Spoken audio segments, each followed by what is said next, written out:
Ever heard of a bank robber so charming that he was practically a celebrity? Really? Yeah. I mean, imagine kids at a parade chanting your name while you're on the FBI's most wanted list. Wow. That was Willie Sutton's strange reality. Huh. It's incredible how some criminals manage to cultivate this Robin Hood image, Yeah. becoming almost folk heroes despite their crimes. And that's what we're diving into today. Okay. The story of Willie Sutton, the gentleman bandit, Right. and the man who turned him in, Arnold Schuster.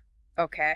But buckle up, because doing the right thing had deadly consequences for Arnold. Oh, wow. That's heavy stuff. Yeah. What's fascinating about this case is that it goes beyond a simple crime and punishment narrative, Right. It delves into the dark underbelly of 1950s America, Yeah. touching on themes of loyalty, betrayal, and the unpredictable nature of fame, Yeah. even for a criminal. So we're going to piece this whole puzzle together using newspaper accounts from the time, Okay. historical records, and excerpts from Ann Rule's true crime masterpiece, A Fever in the Heart. Ann Rule had this incredible knack for taking these complex, often sensationalized cases and Yeah. revealing the very human stories at their core. Okay, so let's start with Willie Sutton. Right. He was active for decades, robbing banks from the 1920s to the 1950s. Oh, wow. He was notorious for his disguises, even escaping prison dressed as a guard. Oh, that's audacious, but not as intricate as the time he sculpted a lifelike replica of his own head to fool prison guards. Yeah, it's a collector's item now, believe it or A not. head sculpture. Uh-huh. That's incredible. You'd think he would have used those talents for something other than a life of crime. Right. But I guess that was part of his allure. He was seen as this gentlemanly, Yeah.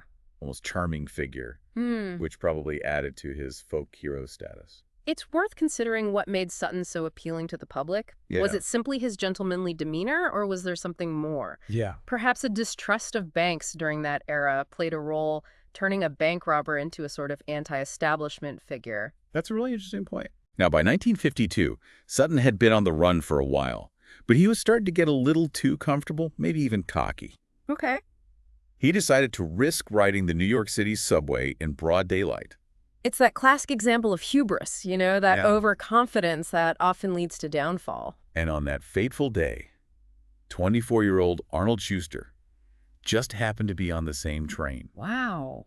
Now, Arnold was a big fan of detective magazines, almost obsessed with true crime. He was fascinated by the criminal mind, constantly reading about real-life cases, almost as if he was preparing himself for something. So imagine Arnold's surprise when he spots this sharply dressed man on the subway, Yeah. and it dawns on him, it's Willie Sutton.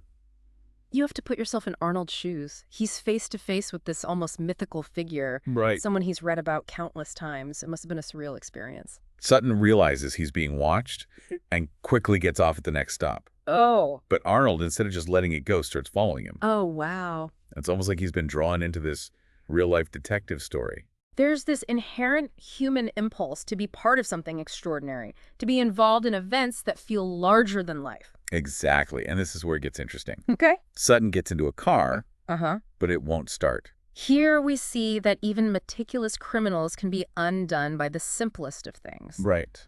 A faulty car battery, a moment of bad luck. Arnold watches as Sutton tries to fix the car. Yeah. He knows this is his chance. Yeah. What would you have done in that situation? Oh, that's a tough one. Yeah, would you have reported a known criminal knowing the potential risks? It's a moral dilemma that speaks to our sense of civic duty, Right. our responsibility to uphold the law, Right. but it also raises questions about personal safety, the potential consequences of getting involved. Arnold makes his choice. He flags down 2 nearby police officers and says, "I know you might not believe me, but I just saw Willie Sutton." It's almost comical how the officers initially dismiss Arnold. Right. They probably thought he was just another overeager fan, Yeah. mistaking some random guy for a notorious criminal. They reluctantly go question Sutton, who of course denies everything. Of course. He even shows them his car registration under a fake name. Wow. And the officers, without much effort, let him go. This isn't surprising considering the bureaucratic nature of law enforcement, especially back then. Yeah. They might not have been equipped to handle such a situation, to believe that a random tip from a civilian could lead them to one of the FBI's most wanted. Arnold is watching this whole charade unfold, completely deflated. But later that night, he hears on the radio that Willie Sutton has been apprehended. There's a fascinating psychological element at play here. Did Sutton, tired of running, almost want to be caught? It makes you wonder. Turns out one of the detectives went back and re-questioned Sutton, who finally admitted who he was and surrendered. Perhaps something about Arnold's conviction, his willingness to follow through, Yeah. made Sutton realize the game was up. But here's where things get messy. Okay. The two officers Arnold initially told are suddenly being hailed as heroes. The commissioner's giving them promotions, and there's talk of a ceremony at City Hall. This highlights the importance of perception, especially for law enforcement agencies. Right? Public image and taking credit for successes can often overshadow the real story. And Arnold is furious. Yeah. He wants credit for recognizing Sutton, and he believes there's a hefty reward involved. It's important to note that there were conflicting reports about the reward at the time. Yeah. Some sources claimed it was as high as $70,000, an enormous sum back then, Wow. while others stated there was no reward at all. So Arnold hires a lawyer and goes public with his story, Oh, wow. holding his own press conference. Huh. The police commissioner is forced to confirm that Arnold was indeed the one who first spotted Sutton. The celebration for the two officers is canceled, but they still get their promotions. This creates a dangerous situation. Right. Arnold has publicly embarrassed the police department, Yeah. and by extension, potentially angered those connected to Sutton. And almost immediately, Arnold starts receiving threatening letters and phone calls. Oh, no. The Schuster family is terrified. Remember, organized crime had a significant hold on American society in the 1950s. Right. Willie Sutton undoubtedly had connections to some powerful and dangerous people. Then, less than a month after turning Sutton in tragedy strikes, Arnold is walking home just a few blocks from his house when he's shot and killed. The brutality of the murder sent shockwaves through the city, shot 4 times, including once in each eye, a chilling signature of a mob hit. The police launched a massive investigation, but no one was talking about. The fear surrounding this case was palpable. Yeah, that silence speaks volumes about the power and influence of organized crime during that era. Right. People were terrified to cooperate with the police, even if it meant bringing a murderer to justice. Exactly. So the commissioner vowed to solve the case, but it went cold for years now. Sure. Let's talk about the theories surrounding Arnold's murder. Okay. One of the most prominent ones points directly to the mob. Albert Anastasia, a notorious mob boss known for his ruthlessness, allegedly saw Arnold's story on TV and flew into a rage, calling him a squealer for turning in Sutton. Some accounts even claim that he ordered the hit right then and there. Wow, that's incredibly cold-blooded. But why would a powerful mob boss like Anastasia be so fixated on a seemingly insignificant act, like turning in a bank robber? It seems out of proportion. That's a good question. While it might seem like an overreaction, remember that squealing or informing on anyone was considered a cardinal sin in the criminal underworld. Right. It threatened their entire code of silence and could undermine their operations. So even though Arnold was just an ordinary citizen by turning in Sutton, he inadvertently violated this sacred code, putting himself in the crosshairs of the mob. Exactly, and there's some evidence to support this theory. Lucky Luciano, another infamous mob figure, alluded to Anastasia's involvement in his memoirs, and years later, Joseph Falacci, the first mafia member to break the code of silence, confirmed that Anastasia had indeed ordered the hit on Arnold. So even though Arnold was completely unconnected to the mob, his actions had serious repercussions within their world. It's a chilling example of how seemingly unrelated events can intersect with deadly consequences. It also speaks to the pervasive reach of organized crime during that period. They had their fingers in so many pies, and their influence extended far beyond the traditional realms of racketeering and gambling. But wasn't it unusual for the mob to target someone so far removed from their operations? I mean, wouldn't that attract unwanted attention? You're right, it was unusual, but there were whispers that Anastasia was becoming increasingly volatile and unpredictable in the years leading up to his own assassination in 1957. Perhaps Arnold's case was a reflection of his growing paranoia and need to assert control. It's almost Shakespearean, this idea of a powerful figure brought down by their own paranoia and ruthlessness.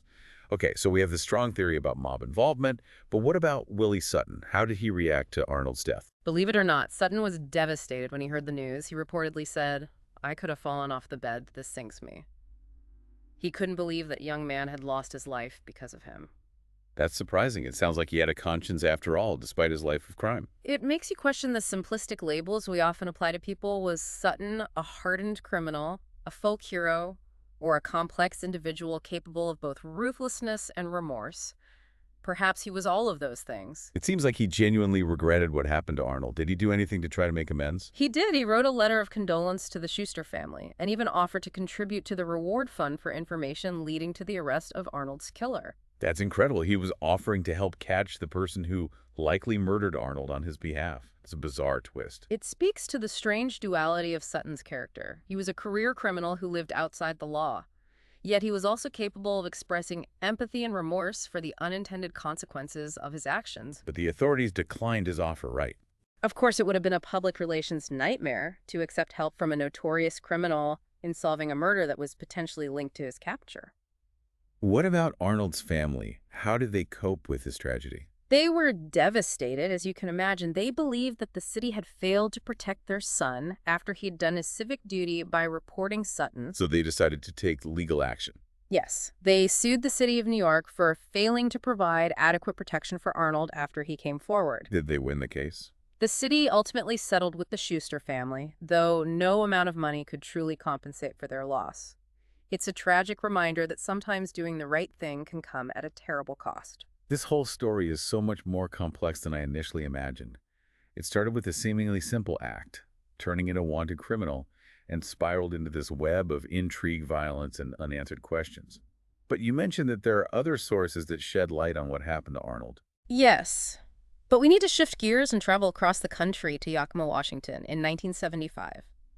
Anne Rule's A Fever in the Heart details a series of events there that may hold the key to solving Arnold's murder, a connection that no one could have predicted. Okay, now I'm really intrigued. This deep dive is full of twists and turns. What does Yakima, Washington have to do with the murder of Arnold Schuster in New York? It sounds like we're about to go down another rabbit hole. Hold on tight, because things are about to get even more complicated. And as we unravel this new thread, we'll see how seemingly unrelated lives can be intertwined in the most unexpected ways. So we just uncovered this shocking connection between a murder in New York and this intricate web of love, betrayal, and violence in Yakima, Washington. And to think it all started because Arnold Schuster turned in Willie Sutton. It's a stark reminder that even seemingly small actions can have far-reaching and often unpredictable consequences.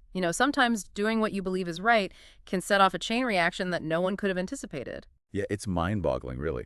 So before we connect this back to Arnold, let's talk about what happened in Yakima, if I remember correctly. It revolved around Deanne Blankenbaker and the two men in her life, her husband Morris, and his former wrestling coach, Gabby Moore. That's right. Deanne and Morris seemed like this perfect couple, deeply in love and devoted to their two young children.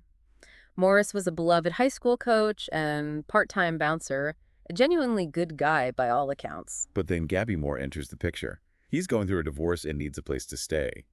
Morris, feeling indebted to Gabby for his mentorship, invites him to live with them. Didn't you say Gabby had a bit of a dark side? Yes. Gabby struggled with a severe alcohol addiction, which she was very good at hiding initially. Oh. Ian didn't notice anything at first, but Morris, being closer to Gabby, saw the warning signs and was deeply concerned about his mentor's downward spiral. It's tragic how addiction can impact not just the individual, but everyone around them. The lies, the secrecy, the unpredictable behavior. It creates this web of tension and distrust that can be incredibly destructive. And in this case, it led to an unthinkable betrayal. Gabby, despite being older and perhaps not as conventionally attractive, as Morris developed a romantic interest in Deanne. Hold on, he was living in their home being helped by Morris. Yeah. And he betrayed him like that. It's just awful. I can't imagine how devastated Morris must have felt. It's a classic love triangle scenario, but with incredibly high stakes.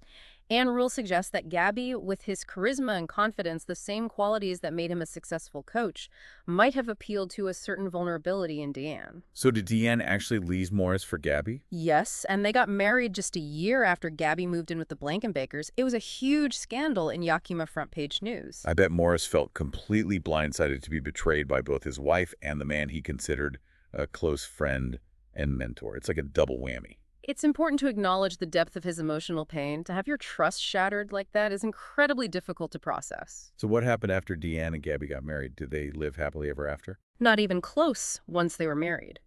Gabby's drinking escalated, and he became increasingly controlling and aggressive toward Deanne. She quickly realized she'd made a terrible mistake. It's a classic case of infatuation, blinding someone to the reality of a situation I bet Morris had that I told you so feeling, though I doubt that brought him much comfort. Well, we can't know for sure what Morris was thinking, but it's safe to assume he experienced a mix of emotions, hurt, anger, maybe even a sense of vindication. But ultimately, it was a heartbreaking situation for everyone involved. So did Deanne go back to Morris? Yes, she did. They reconciled and even planned to remarry, but this sent Gabby spiraling even further into despair. He became obsessed with Deanne, calling her, constantly harassing her, even threatening suicide if she didn't come back to him. That's terrifying. Yeah. It's a reminder that these kinds of obsessive behaviors can escalate quickly and turn dangerous. And that's precisely what happened on November 22, 1975. Just 4 months after Deanne and Morris reconciled, Morris was found shot to death outside their home. Oh my God, that's horrible. Yeah. I'm guessing Gabby was the prime suspect. Absolutely. But there was a problem. Gabby had an airtight alibi. He was hospitalized that night for high blood pressure. Medical records confirmed he was in the hospital when Morris was killed. Wait a minute, that sounds a bit too convenient, like he planned it. The police investigated that angle thoroughly. They tried to determine if Gabby could have snuck out of the hospital to commit the murder, but it seemed impossible. His room was near the nurses' station, and multiple nurses were on duty that night. He couldn't have slipped out unnoticed. So if Gabby didn't kill Morris, who did the police have any other leads? The case went cold for a while. Then Gabby himself was found dead in his apartment on Christmas Eve. He had been shot. This just gets more and more bizarre. 2 murders, both connected to Deanne, both with seemingly dead-end investigations. What did the police make of They them? were baffled. Was there a connection between the 2 murders? Were they random acts of violence, or was something more sinister at play? And where did Deanne fit into all of this? She lost 2 men in her life under tragic circumstances. That's a lot of emotional baggage to carry. Absolutely. Deanne was caught in the middle of this web of love, betrayal, and violence, becoming a victim in many ways. But as the investigation continued, a crucial piece of evidence emerged that linked the 2 murders. Remember, the police found a .22 caliber bullet casing near Gabby's body. Yeah, didn't they also say something about .22 caliber wounds being particularly unpredictable? Exactly. That's because .22 caliber bullets are lightweight and tend to ricochet inside the body, making their trajectory difficult to predict. It's like trying to anticipate where a ping pong ball will bounce after you throw it, chaotic and often with more severe consequences than you'd expect. So this .22 bullet, what about it? When they ran ballistic tests, they discovered that both Gabby and Morris were killed with the same type of bullet. So the same person killed both men.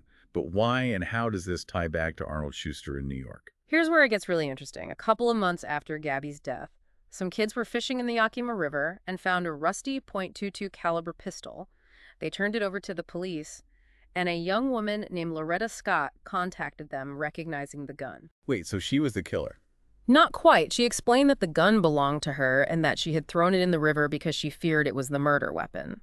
She told the police that her cousin had borrowed the gun twice, once in November and again on Christmas Eve, the exact dates of the murders. Okay, so her cousin was the killer. Hmm? Do we know why he would have done it? Was he connected to Gabby or Morris somehow? Her cousin's name was Angelo Pleasant, but everyone called him Tiffy, and as it turns out, he was a talented wrestler coached by, you guess it, Gabby Moore. Wow, so there is a connection, but why would Tiffy kill Morris? And then Gabby, it seems like something out of a Greek tragedy. Tiffy idolized Gabby. They had a very close relationship, much like Gabby and Morris had too.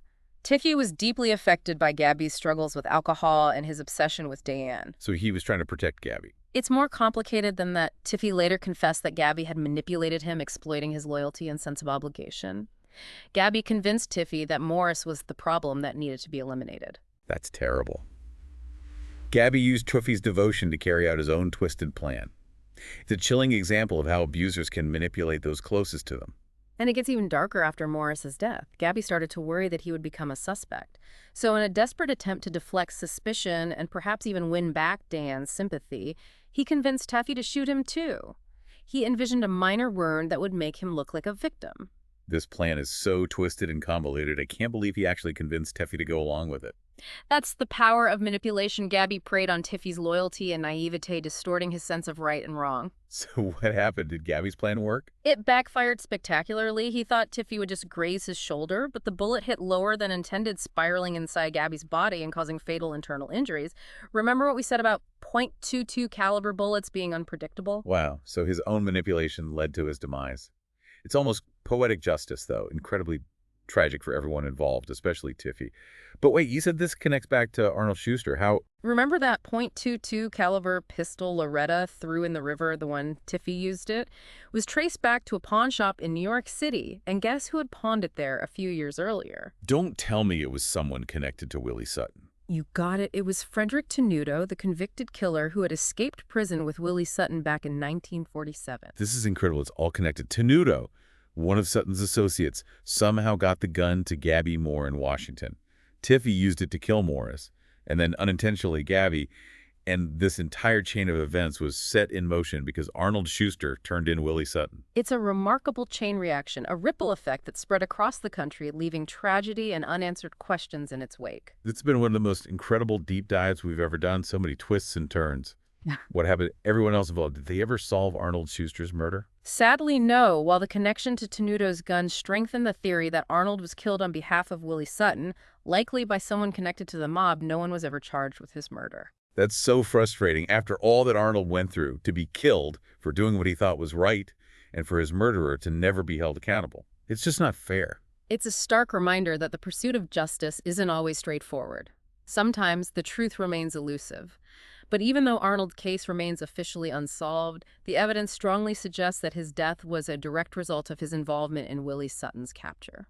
It's chilling to think about the reach and power of organized crime in that era. Even a seemingly ordinary young man so far removed from that world could get caught in their web and pay the ultimate price. It raises profound questions about the choices we make, the unintended consequences of our actions, and the gray areas of morality that we all navigate. What would we have done in Arnold's shoes? This deep dive has been an emotional roller coaster. We've explored themes of loyalty, betrayal, obsession, and the often unpredictable nature of crime. It's a story that stays with you long after you've heard it.